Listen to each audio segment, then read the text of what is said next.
Good morning everybody. जैसा कि कल आप लोगों ने अधिशोषण टॉपिक के अंतर्गत अधिशोषण का रिवीजन पढ़ा, जिसमें आपने अधिशोषण किसे कहते हैं, अधिशोषण के कुछ सामान्य उदाहरण, कुछ व्यवहारिक उदाहरण पढ़े। इसी के अंतर्गत आप लोगों ने अधिशोषण और अवशोषण में क्या अंतर है ये भी पढ़ा आप लोगों ने। इसी क्रम में कुछ शब्दावली का भी अध्ययन किया, जैसे शोषण, जॉर्प्शन, विशोषण, डिजॉर्प्शन तथा अक्लूजन आदि धारण। इसके साथ साथ अधिशोषण के लिए अनुकूल परिस्थितियां, इसमें विभिन्न कारकों के प्रभाव का अध्ययन किया। सर्वप्रथम ताप का प्रभाव।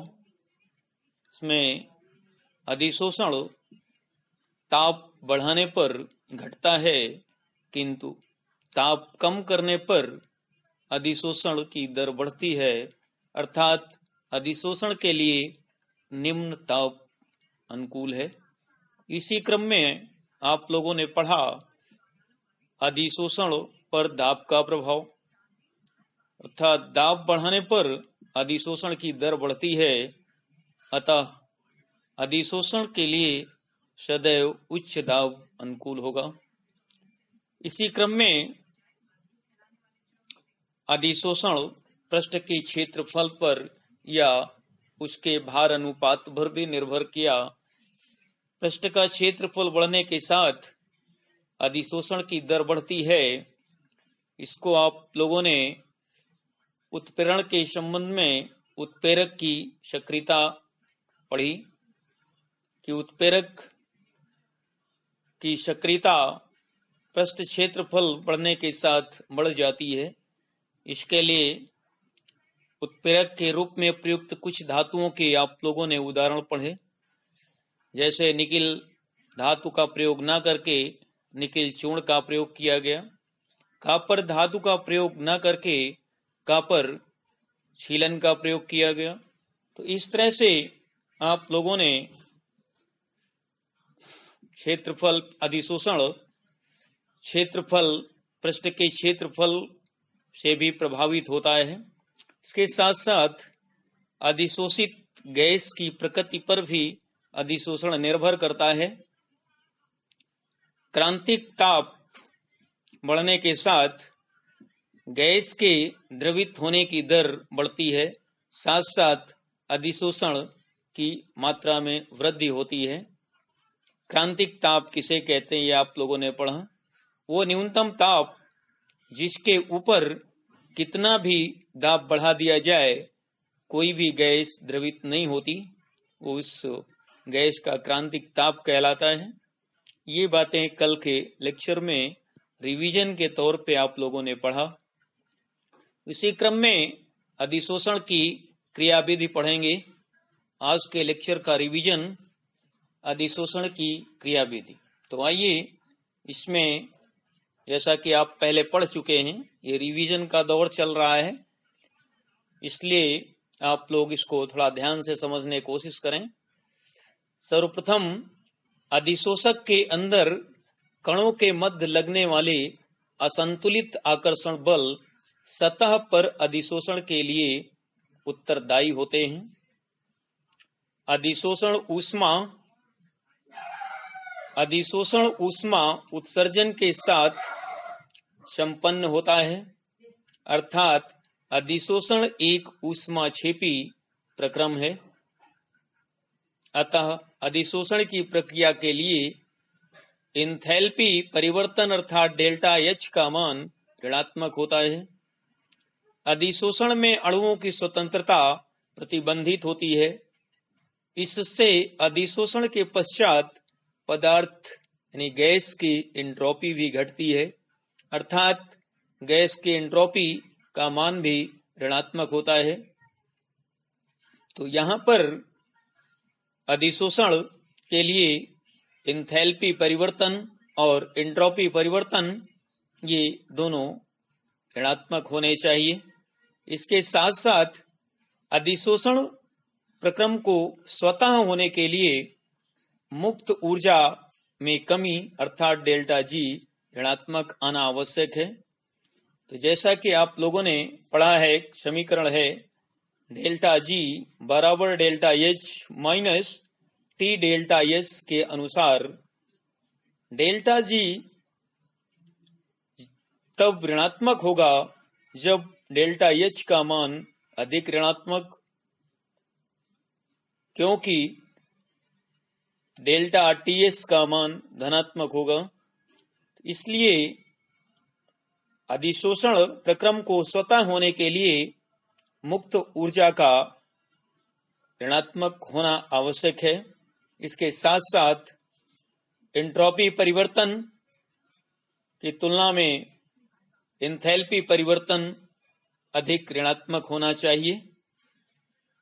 और जैसे जैसे एंथैल्पी परिवर्तन का मान बढ़ता है और एंथैल्पी परिवर्तन का मान जैसे ही एंट्रोपी परिवर्तन अर्थात डेल्टा टीएस के बराबर हो जाता है, साम्य अवस्था स्थापित हो जाती है अर्थात डेल्टा जी का मान शून्य हो जाता है। इसी क्रम में आगे दिया गया है अधिशोषण के प्रकार। तो आइए, अधिशोषण निम्नलिखित दो प्रकार का होता है।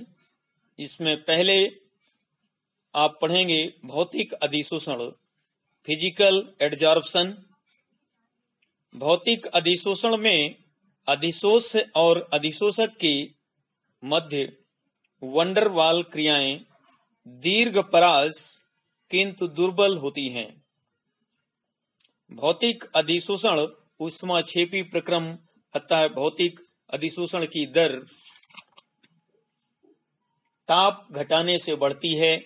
जैसे निम्न ताप पर हाइड्रोजन गैस निकिल धातु की सतह पर अधिशोषण हो। इसी क्रम में रासायनिक अधिशोषण, इसे रसाशोषण कहते हैं। रासायनिक अधिशोषण में अधिशोष और अधिशोषक के मध्य प्रबल आकर्षण बल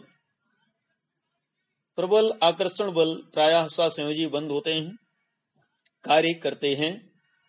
अधिकांश घटनाओं यानी क्रियाओं में रासायनिक अधिशोषण ऊष्माक्षेपी होता है, किंतु भौतिक अधिशोषण की तुलना में रासायनिक अधिशोषण की एंथैल्पी परिवर्तन बहुत अधिक होती है। रासायनिक अधिशोषण ये वास्तव में स्थायी अधिशोषण होता है।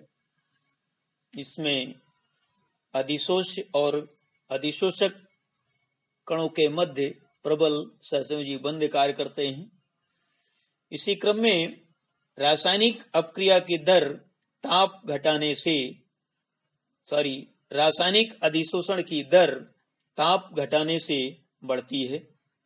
तो ध्यान रखिए, उच्च ताप पर हाइड्रोजन गैस का निकिल धातु की सतह पर अधिशोषण, तो उच्च ताप पर हाइड्रोजन का निकिल धातु की सतह पर अधिशोषण यह एक रासायनिक अधिशोषण है, जबकि निकिल धातु की सतह पर हाइड्रोजन गैस का निम्न ताप पर अधिशोषण भौतिक अधिशोषण है।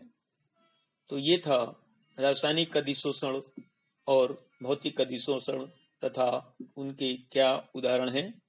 इसी क्रम में भौतिक अधिशोषण व रासायनिक अधिशोषण में क्या प्रमुख अंतर हैं।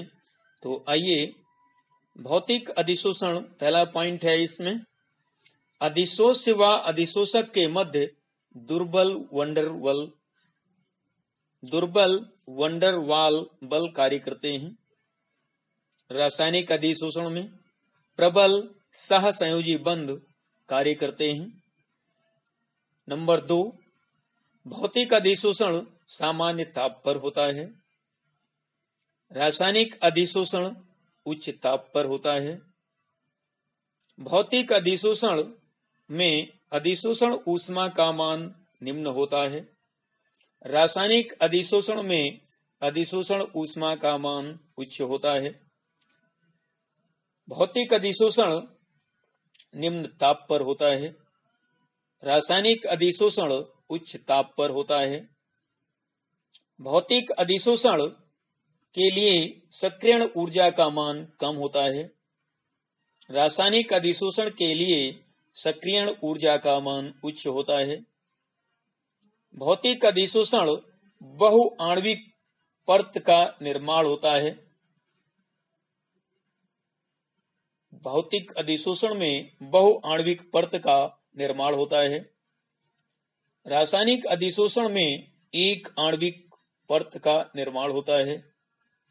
भौतिक अधिशोषण उत्क्रमणीय प्रकृति का होता है, अर्थात दोनों दिशाओं में सिस्टम गतिशील रहता है, जबकि रासायनिक अधिशोषण अनुत्क्रमणीय प्रकृति का होता है, अर्थात एक ही दिशा में गतिशील रहता है। तो ये थे भौतिक अधिशोषण व रासायनिक अधिशोषण में प्रमुख अंतर। इसी क्रम में आप पढ़ेंगे आगे अधिशोषण का महत्व और अनुप्रयोग, यानी एडजॉर्प्शन की क्या एप्लीकेशंस हैं, क्या इंपॉर्टेंस हैं, ये सभी अलग अलग प्रश्न हैं। तो आइए अधिशोषण के क्या अनुप्रयोग हैं। पहला पॉइंट, सूक्ष्म विभाजित प्लेटिनम, पैलेडियम या निकेल यानी संक्रमण धातुओं की पृष्ठ सतह पर सक्रिय केंद्रों की संख्या बढ़ने के साथ केंद्रों पर उपस्थित मुक्त संयोजकताओं फ्री वैलेंसीज की संख्या बढ़ने के कारण धातु सतह की अधिशोषण क्षमता बढ़ती जाती है। अर्थात औद्योगिक क्षेत्र में सूक्ष्म विभाजित संक्रमण धातुओं का उपयोग उत्प्रेरक के रूप में किया जाता है। इस संबंध में आप लोग पीछे भी पढ़ा है कि धातुएं जो उत्प्रेरक के रूप में प्रयोग की जाती हैं वो मुख्य रूप से डी ब्लॉक एलिमेंट्स यानी ट्रांजिशन मेटल्स होती हैं, संक्रमण धातुएं होती हैं। किंतु ये धातुएं सीधे प्रयोग न करके सूक्ष्म विभाजित यानी छीलन के रूप में, टर्निंग के रूप में, चिप्स के रूप में, डस्ट के रूप में, चूर्ण के रूप में ऐसा क्यों किया जाता है? सीधे धातु का प्रयोग क्यों नहीं करते? इसका कारण पीछे भी आप लोगों ने पढ़ा था। इससे धातु के तुलना में धातु का जो चूर्ण होता है या छीलन होती है उससे पृष्ठ का क्षेत्रफल बढ़ जाता है।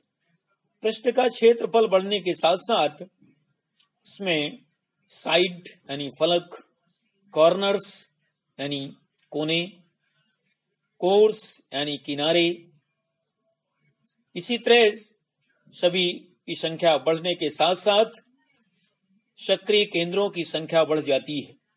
सक्रिय केंद्रों का तात्पर्य यहां पर है कि अधिशोषक की पृष्ठ यानी उत्प्रेरक धातु सतह पर वो केंद्र जहां पर मुक्त संयोजकताएं उपस्थित रहती हैं तो उन्हें सक्रिय केंद्र कहते हैं। तो पृष्ठ सतह बढ़ने के साथ जैसा कि पढ़ा आपने, कोरों की संख्या, किनारों की संख्या, साथ साथ फलकों की संख्या बढ़ने के साथ सक्रिय केंद्रों की अर्थात मुक्त संयोजकताओं की संख्या बढ़ती जाती है। पृष्ठ पर अभिकारक अणुओं की अधिशोषण दर बढ़ती जाती है।